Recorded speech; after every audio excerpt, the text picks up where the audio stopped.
बिस्मिल्लाहिर्रहमानिर्रहीम। अस्सलाम वालेकुम। Hello everyone. उम्मीद करता हूँ आप सब खैरियत से होंगे।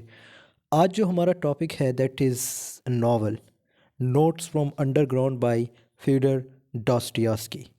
बहुत ही इंटरेस्टिंग नावल है और इस नावल में एग्जिस्टेंशलिज्म की बात की गई है। एग्जिस्टेंशलिज्म है क्या, ये हम आगे डिस्कस करेंगे। और इस नावल के हम की पॉइंट्स, राइटर की शॉर्ट बायोग्राफी और समरी, इसके दो पार्ट्स, दोनों पार्ट्स की समरी डिस्कस करेंगे और थीम्स और साथ में इसके जो करेक्टर्स हैं। सो टाइम वेस्ट के बगैर लेट्स गेट स्टार्टेड। फ्योडर डॉस्टोयेव्स्की, जिसकी डेट ऑफ बर्थ 11 नवंबर 1821 है और 9 फरवरी 1881 को इसकी डेथ हुई। Sometimes transliterated as Dostoevsky. अच्छा, इसको समटाइम्स सिंपल, ये फ्योडर वर्ड यूज़ नहीं किया जाता, सिंपल डॉस्टोयेव्स्की वर्ड यूज़ किया जाता। वॉज अ रशियन नॉवेलिस्ट, ये एक रशियन नॉवेलिस्ट थे, शॉर्ट स्टोरी राइटर थे, एसेइस्ट थे एंड जर्नलिस्ट थे। Numerous literary critics regard him as one of the greatest novelists in all world literature। यानी इतने फेमस थे कि लोग ज़्यादातर जो क्रिटिक्स थे या जो राइटर्स थे, जो ऑथर्स थे, उन्होंने इसे सबसे बेहतरीन यानी ग्रेटेस्ट नॉवेलिस्ट दुनिया में कंसीडर किया। As many of his works are considered highly influential masterpieces, जिसमें आज एक वर्क हम डिस्कस करेंगे। आपको ये वर्क, इसकी समरी जब आप इसको समझेंगे, मैं आपको एक सजेशन दूंगा कि आप इसको पूरा पढ़ें, लेकिन अगर नहीं पढ़ सकते तो आपने इसकी समरी ज़रूर समझनी है। तो बहुत ही इंपॉर्टेंट वर्क है ये भी। Dostoevsky's literary works explore the human conditions in the troubled political. इसका जो वर्क है ये ज़्यादातर किस चीज़ पे कंसिस्ट करते हैं, यानी इंसान की जो आम कंडीशन होती है, ट्रबल लाइक पॉलिटिकल, जब वो फंसे हुए होते हैं, सोशल यानी सोसाइटी में, ठीक है, and spiritual atmosphere of 19th century Russia. ठीक, और ये एक रशियन थे तो ऑब्वियसली रशिया की बात करेंगे। And engage with a variety of philosophical and religious themes. लेकिन इसकी, ये एक फ़िलासफ़र है, ठीक है, तो इसकी जो हमें जो थीम्स वगैरह देखने को मिलेंगे उसमें रिलीजन का भी जिक्र होगा, रिलीजियस थीम्स भी हमें देखने को मिलेंगे और फ़िलासफ़ी से रिलेटेड जो है इसके ज़्यादातर वर्क है। His most acclaim novels include crime and punishment. ये कुछ इंपॉर्टेंट वर्क्स है, आप लोगों ने नोट करने हैं। 1866 में लिखा गया था। द इडियट 1869 में, डेमन्स 1872 एंड द ब्रदर्स कारामाज़ोव। ये जो रशियन होते हैं ना, ये जब भी कोई वर्ड जिसके आखिर में वी आता हो तो ये अमूमन उसको एफ़ जो है प्रोनाउंस करते हैं। जैसे यहाँ पे कारमज़ोफ़ है, ठीक है, या कारामाज़ोव 1880 में।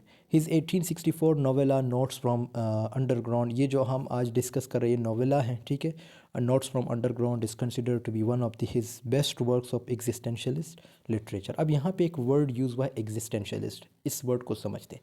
ये मैंने एक नेक्स्ट स्लाइड पे लिखा है ताकि आपको समझ आ सके। देखो, existentialism is a philosophical movement, ये एक फ़िलासफ़िकल मूवमेंट थी दैट एम्फसाइज इंडिविजुअल एग्जिस्टेंस, यानी इनफरादियत पे फोकस करती है, उसके एग्जिस्टेंस पे फोकस करती है। उसमें क्या आ जाता है, मतलब एक तो उसकी एग्जिस्टेंस की बात करते हैं ये लोग, उनके फ्रीडम की बात, मतलब एक इंसान की फ्रीडम की बात करते हैं, उसके वजूद की बात करते हैं और उसके चॉइस की बात करते हैं। It focuses on the idea that individuals are responsible for creating their own meaning and purpose in life।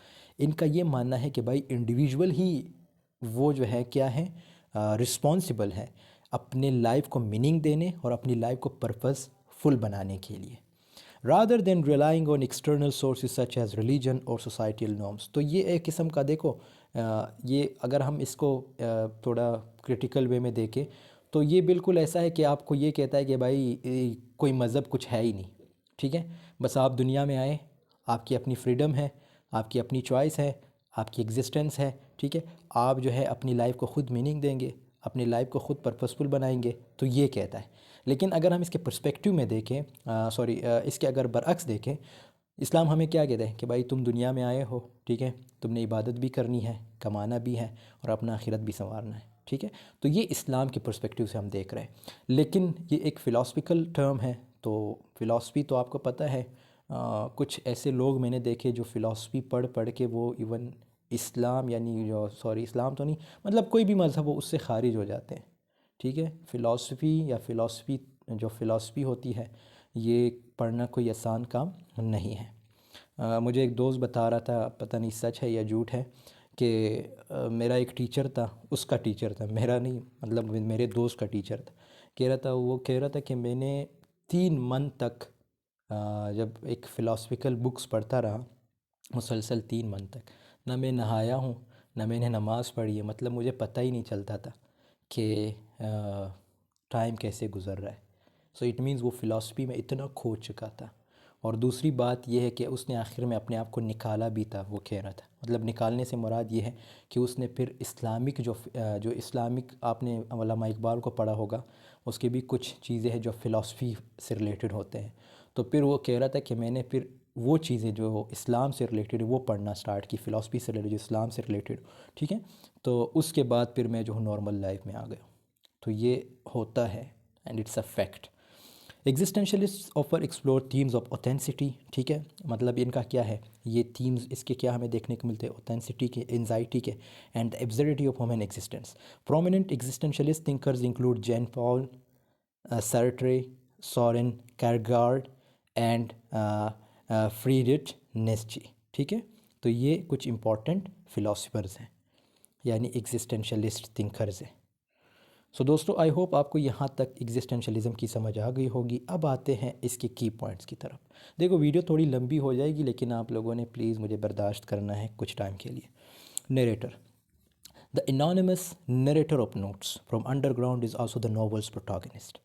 अब आप सोच रहे होंगे कि यार, ये जो नॉवेला है या जो नावल है, इसका नाम क्या रखा गया है, नोट्स फ्रॉम अंडरग्राउंड। देखो, ये एक सिंपल वर्ड है, लेकिन ये मैं आपको अभी नहीं बताऊंगा। आप जब समरी की तरफ या करेक्टर्स की तरफ आएंगे तो मैं आपको बता दूंगा। ठीक है, ये इसके प्रोटोगनिस्ट है। अब ये एक अननेम्ड है, ये जो नरेटर है ये अननेम्ड है, इसका कोई नाम नहीं है। ये मैंने आपको अभी बता दिया है। वैसे ये चीज़ मैंने करेक्टर में बतानी थी। The underground man is a bitter reclusive 45-year-old civil servant speaking from his St. Petersburg apartment in the 1860s. Through he spends the second section of the novel describing his life as a younger man in the 1840s. देखो, इसमें क्या है कि एक बंदा है जिसकी 40 साल है, 40 years ओल्ड है, सिविल सर्वेंट है, एक जगह पे बैठे हैं। ठीक है, वहाँ से जो है अपनी लाइफ के बारे में बताते हैं और अपनी जवानी के बारे में बताते हैं, लोगों के बारे में बताते हैं। तो वो क्या चीज़ें बताते हैं, ये हम नेक्स्ट स्लाइड्स में, यानी जब समरी आएगी तो हम डिस्कस करेंगे। Point of view. The narrator speaks in the first person describing his own thoughts. मैंने बताया ना, नेरेटर है, अननेम्ड है, तो वो सारी स्टोरी को वो नरेट कर रहा है, अननेम्ड है, और अपने थॉट्स, अपने फीलिंग्स जो है हमारे साथ शेयर करता है। And narrating events that occurred 16 years earlier in his life. और अपनी जवानी है जो 16 years पहले, अभी ये 40 साल के, तो काउंट करें, यानी जब ये 20 साल के थे तो उस वक्त ये लाइफ कैसे गुजार रहे थे। ठीक है, वो भी हमें बताते हैं। टेंस। देखो, इसमें क्या है, इसमें जो टेंस यूज़ किया गया है इस नावल के, हमारे पास 2 सेक्शंस हैं। ये चीज़ अभी से लिख लीजिएगा, इस नावल के 2 पार्ट्स हैं। पहला पार्ट जो है जिससे लिखा गया है कि ये प्रेजेंट टेंस में बताया जाता है। दूसरा पार्ट जो है पास्ट टेंस में बताया जाता है। उसकी वजह क्या है, जैसे यहाँ पे पॉइंट मेंशन है कि जब ये हमें अपने अर्लियर लाइफ के बारे में बताएगा तो obviously bro past indefinite tense का यूज़ किया जाएगा, प्रेजेंट इंडेफिनिट टेंस का यूज़ थोड़ी किया जाएगा। तो वो पास्ट इंडेफिनिट टेंस में एक्सप्लेनेशन दी जाएगी। सेटिंग इंपॉर्टेंट है, आपसे पेपर में पूछा जा सकता है एमसीक्यूज़ में। अप्रॉक्सीमेटली 1863 जो है इसकी सेटिंग रखी गई है underground, and the 1847 in apropos of the west wet snow. ठीक है, ये जगह है, इसकी जो है सेटिंग रखी गई है। सेटिंग प्लेस जो है St. पेटर्सबर्ग। अच्छा, ये वर्ड मैं आपको अभी बता देता हूँ, ये एक जगह का नाम है मॉस्को। रशिया का नाम तो सुना है ना। रशिया क्या है, रशिया का जो कैपिटल है क्या है, मॉस्को है। मॉस्को के बाद रशिया में जो सबसे बड़ा शहर है वो क्या है, St. पीटर्सबर्ग। ठीक है, आई होप यहाँ तक क्लियर हुआ होगा। Protagonist. The protagonist is the name as the narrator, the underground man. Protagonist unnamed है, ठीक है, और ये जो है अंडरग्राउंड मैन है।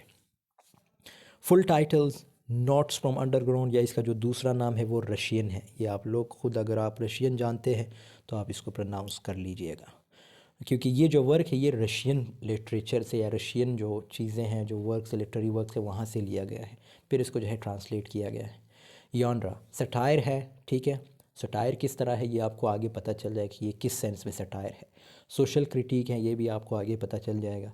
फ़िक्शनल में मेमोयर है। मेमोयर का तो पता है कि अपने स्टोरी बताना, जैसे ये राइटर हैं हमें बताएंगे अपने पास्ट के बारे में। एग्जिस्टेंशलिस्ट नावल है, ठीक है, एग्जिस्टेंशियल नावल है, साइकोलॉजिकल स्टडी है। अब आते हैं करेक्टर्स की तरफ। सबसे पहला करेक्टर है the underground man, the anonymous narrator and protagonist of the novel, ठीक है। प्रोटैगनिस्ट है, नरेटर है नावल के, और कोई दूसरा नरेटर नहीं है, ये चीज़ अपने माइंड में बिठा लीजिएगा। कोई दूसरा नरेटर नहीं है, यही एक ही नरेटर है, दोनों पार्ट्स को एक्सप्लेन करता है। The underground man is a minor civil servant living in 19th century St. Petersburg, who has retired completely into what he calls the underground, a state of total alienation and isolation from society। देखो, ये एक civil servant थे, retire हो गए, अब ये कहाँ पे आ गए, अंडरग्राउंड हो गए, ठीक है। तो वहाँ पे क्या है, अपने आप को ये मुकम्मल तौर पे एलिनेट करते हैं, यानी एलिनेशन या आइसोलेशन इख्तियार करते। किन से, दुनिया के लोगों से, बिल्कुल वहाँ पे अपने आप को मेंटेन करते हैं, किसी से ना मिलना ना झगड़ना, ये सब कुछ ख़त्म कर देता है। ज्योति इसकी सर्विस वो इसने कर दी, अब ये बिल्कुल अलग हो चुके। उसके बाद क्या है, similarly misanthropic, the underground man believes himself to be more intelligent and perspective than most other people in the world. ये अपने आप को बड़ा इंटेलिजेंट मानते हैं और कहते हैं कि दुनिया में बस मैं ही हूँ। But he also despises himself and frequently feels himself to be inferior or humiliated। लेकिन sometimes ये जैसे मैंने बताया ना, अगर आप अपने आप को इंटेलिजेंस में, तो ऑब्वियसली तो आपने आपको सुपीरियर, सॉरी यहाँ पे इन्फीरियर वर्ड यूज़ हुआ है। तो यहाँ पे जैसे इंसान है ना, अगर हम देखें तो हमारे थॉट्स क्या है, हमारे थॉट्स समटाइम्स चेंज भी होते हैं। हम कहते हैं कि यार मैं सबसे इन्फीरियर हूँ, ठीक है, अपने आप को ह्यूमिलिएटेड फील करता है कोई कि यार मुझे ऐसा लगता है जैसे कोई मेरी बेइज्जती कर रहा हो। तो सेम टू सेम ये करेक्टर, ये जो अंडरग्राउंड मैन है, जो अननेम्ड नरेटर है, ये भी समटाइम्स यही फील करता है। एक जगह पे तो ये अपने आप को इंटेलिजेंट समझता है, दूसरी जगह पे ये अपने आप को इन्फीरियर और ह्यूमिलिएटेड भी समझता है। We see we see all of the events and characters in the novel from the underground man's escaped perspective। तो मतलब ये जो है हमें सब नावल के बारे में बताएगा।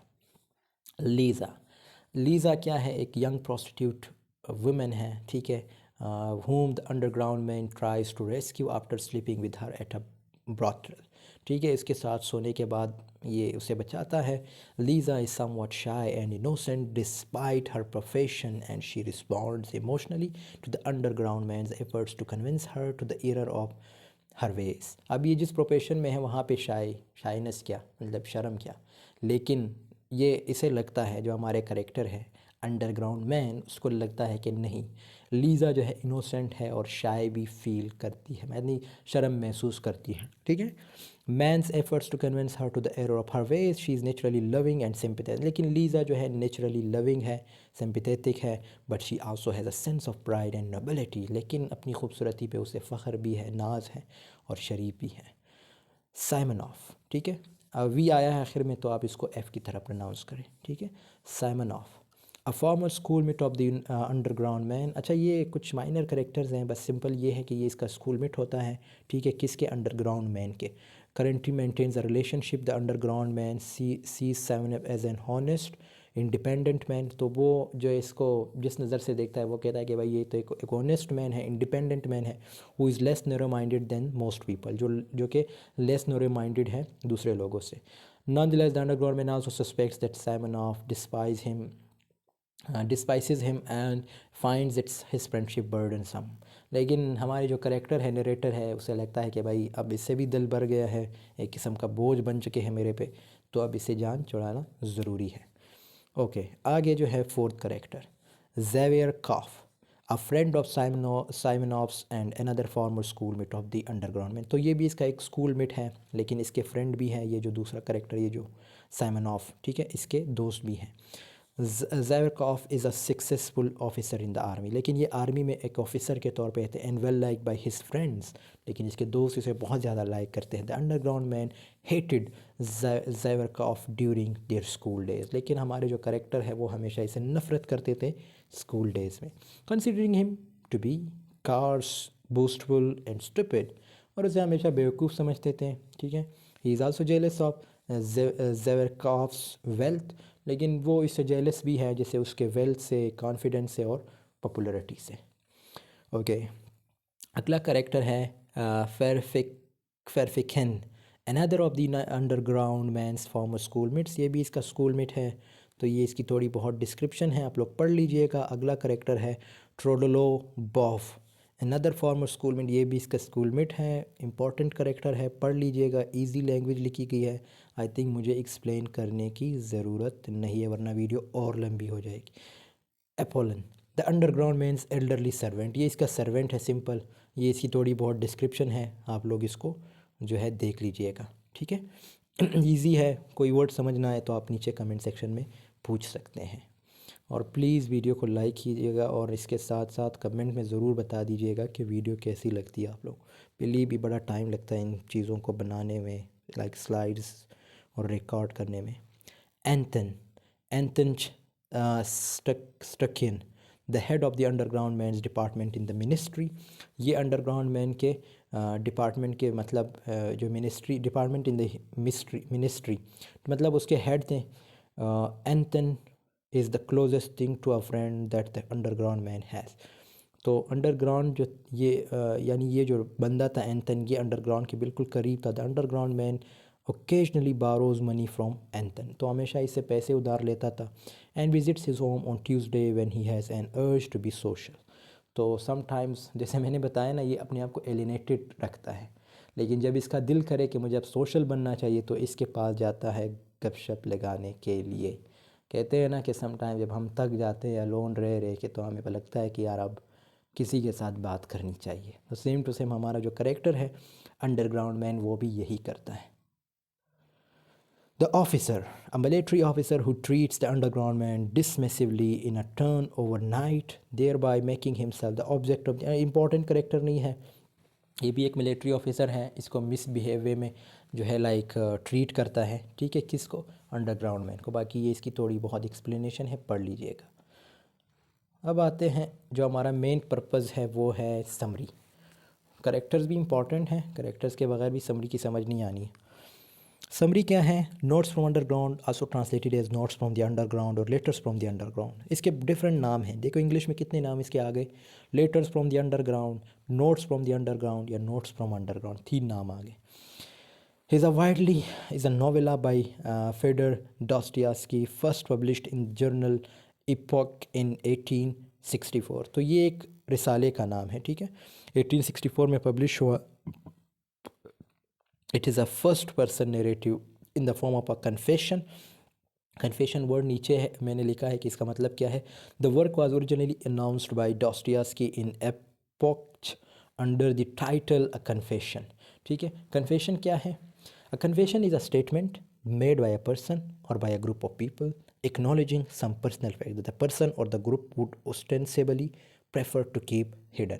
देखो, एक बंदा है स्टेटमेंट बनाता है, या एक ग्रुप स्टेटमेंट बनाता है, वो कहता है कि भाई वो स्टेटमेंट चाहे अच्छा हो या बुरा हो, लेकिन उसको जो है हिडन रखना चाहिए, तो उसको हम क्या कहेंगे? कन्फेशन कहेंगे।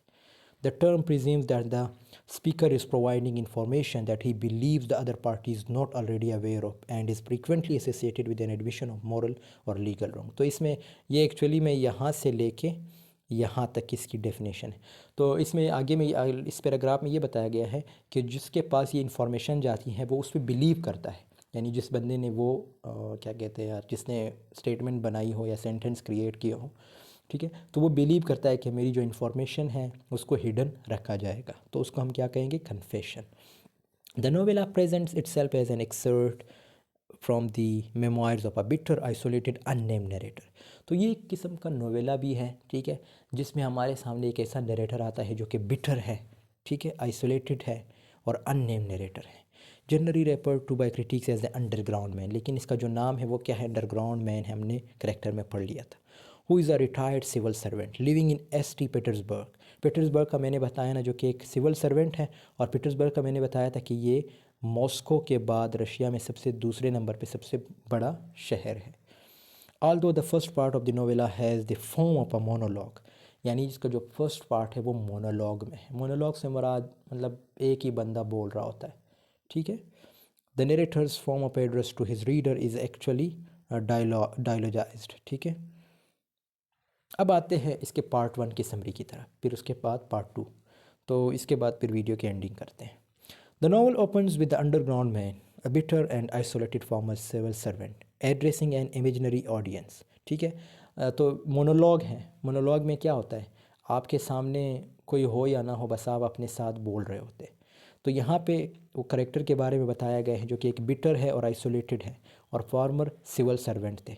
तो इमेजिनरी ऑडियंस के साथ खिताब कर रहे होते हैं। ही इंट्रोड्यूस हिमसेल्फ एज अ सिक, और अपने आप को जो इंट्रोड्यूस करता है सिक, स्पाइटफुल एंड अनअट्रैक्टिव मैन। ठीक है, who find solace in his own suffering and alienation, जो कि उसे लगता है कि उसे सुकून मिल रहा है अपने एलिनेशन में और अपने सफरिंग में। ठीक है, the underground man begins to reflect on his past, recounting his decision to retire from his government position after inheriting a small torture. इसे लाइक स्मॉल टॉर्चर दिया गया था, मतलब थोड़ी अजियत पहुंचाई गई थी, और इसने अब डिसाइड किया है कि अब उसे रिटायरमेंट लेनी चाहिए। He describes his dissatisfaction with society and his inability to find fulfilment in conventional pursuit such as work, love और सोशलाइजिंग। तो ये क्या करता है, ये अपने आप को अब एक तो डिससेटिस्फेक्शन फील करता है सोसाइटी के लोगों से। ठीक है, और and his inability to find fulfilment in conversational pursuit such as work, conventional pursuit such as work, यानी वर्क वगैरह में, लव वगैरह में, सोशलाइजिंग, इन चीज़ों से अब बोर हो चुका है वो। ठीक है, मैंने बताया ना। अब ये देखो, आपको एक थीम भी देखने को मिल रही है एग्जिस्टेंशलिज्म की। किस तरह, मतलब ये बंदा जो है अब उसे ऐसा लग रहा है कि मुझे भेजा गया है, तो मैं किस लिए हूँ, मैंने अपनी आइडेंटिटी ख़ुद क्रिएट करनी है और मैं आज़ाद हूँ, इसीलिए रिटायरमेंट भी ले लेता है और अपने आप को अलाइन करता है, यानी अपने आप को आइसोलेटेड रखता है। He then recalls a series of humiliating incidents from his past. ठीक है, अब अपने पास्ट के कुछ ह्यूमिलेटेड इंसिडेंट्स को याद करता है, including an encounter with an officer who insulted him, जिसमें ये एक ऑफिसर का सामना करता है जिसने इसको इंसल्ट किया था, and a failed attempt to assert his dignity by seeking revenge. लेकिन ये फिर रिवेंज लेने की कोशिश करता है लेकिन नाकाम रहता है। These experiences only defend his sense of resentment and self looting. तो इसे सिर्फ अपने आप को तसल्ली देने के लिए ये इन चीज़ों को याद कर रहा होता है, या अपने आप को तकलीफ़ देने के लिए याद कर रहा होता है, क्योंकि आइसोलेटेड है, कुछ भी सोच सकता है। एग्जिस्टेंशलिज्म का कंसेप्ट भी यही है। मैंने थीम में बताया था ना कि समटाइम्स बंदा एंजाइटी में भी चला जाता है। The underground man delves into philosophical musings, questioning the validity of reason and rationality. He urged that human beings are not purely rational creatures but rather driven by irrational impulses and desires. अब इसे लगता है, देखो मैंने आगे वही बात, point पे अगेन हम आ गए। इसे लगता है कि ह्यूमन जो है वो मतलब by irrational impulses and desires, मतलब इंसान को कंट्रोल करने वाले कुछ और हैं। जैसे मज़हब उसे कंट्रोल कर रहा है, सोसाइटी के लोग उसे कंट्रोल कर, यानी इंसान बिल्कुल आज़ाद नहीं है। ठीक है, he rejects idea of self interest as the primary motivation for human behaviour. तो वो ये आइडिया भी रिजेक्ट करता है जिसमें सेल्फ इंटरेस्ट की बात आती है, जो प्राइमरी मोटिवेशन है ह्यूमन बिहेवियर में। Instead educating for the importance of free will and individuality. तो किस चीज़ को फोकस करता है, फ्री विल को, यानी इसका जो दिल करे ये कहता है कि मैं अब वो करूँगा, और इंडिविजुअलिटी को जो है फोकस करता है। ठीक है, throughout part 1 the underground man grapples with his own contradictions and inner. तो ये ख़ुद भी इंटरनली जो है एक कन्फ्लिक्ट इसका चल रहा होता है इंटरनली। ठीक है, he oscillates between feelings of superiority and inferiority. अब समटाइम्स वो अपने आप को सुपीरियर समझता है, थॉट्स है, again I am repeating, thoughts है, कभी इन्फीरियर समझता है, कभी अपने आप को सुपीरियर समझता है। जैसे जब ये सोचता है कि मैं एक प्रोफेसर ने मेरी बेइज्जती की, तो अपने आप को ओबियसली इन्फीरियर समझ रहा होगा। लेकिन जब ये कहता है कि भाई मैंने उससे बदला लेने की कोशिश की लेकिन मैं नाकाम रहा, तो अपने आप को सुपीरियर शो कर रहा होता। Longing for connection with others while also pushing them away. In the final sections of part 1, the underground man reflects on the nature of consciousness and the impossibility of achieving true self-awareness. He concludes that his own consciousness is a burden and curse, condemning him to a life of misery and isolation. लेकिन ending इसकी कुछ यूँ है कि ये कहता है कि जो मेरा यानी नेचर ऑफ कॉन्शियसनेस है and the impossibility of achieving true self awareness, यानी अपने ट्रू सेल्फ अवेयरनेस यानी अपने आप को सही पहचानना, ये एक किस्म का कर्स है ठीक है। और इस तरह जो है इस जो फर्स्ट पार्ट है इसकी एंडिंग हो जाती है और लाइफ में ये अपने आप को आइसोलेटेड फील करता है। थीम्स ऑफ एलिनेशन, अब पहले जो पार्ट है इसमें हमें कौन कौन से थीम्स देखने को मिलते हैं एलिनेशन के। अकेला बेटा अकेला सोच रहा है, ओबियसली थीम यही बनेगा। एग्जिस्टेंशलिस्ट, एंगेस्ट, ठीक है। इसमें अगेन वही बात आ जाती है, जैसे ये concept I think bar bar I am repeating के जो हमने एग्जिस्टेंशलिस्ट डेफिनेशन पढ़ी थी उसी से रिलेटेड है। And the complexity of human psychology, फिर इंसान की साइकोलॉजी की बात की गई। अब आते हैं पार्ट 2 की तरफ। Part 2 of Notes from Underground shifts the narrative focus on the underground man's interactions with others, particularly his former schoolmate Zverkov and his circle of friends. अब ये फास्ट में चले जाते हैं, फोर शेडो जिसे हम कहेंगे, ठीक है। तो अपने स्कूल मेट्स के बारे में सोचता है जिसमें ये नाम मेंशन है और कुछ नाम कुछ करेक्टर्स हमने पिछले स्लाइड्स में पढ़े थे, उनको देख लीजिएगा, उनके नाम मेंशन कर लीजिएगा। The underground man encounters Zverkov and his friends in a tavern where they engage in lively conversation and revelry. तो ये फिर इनकी आपस में मुलाकात होती है। Despite his initial reluctance to join them, the underground man feels compelled to assert his superiority and assert his presence among them. तो अब ये इसे लगता है कि भाई मैंने अपने आप को सुपीरियर शो करना है।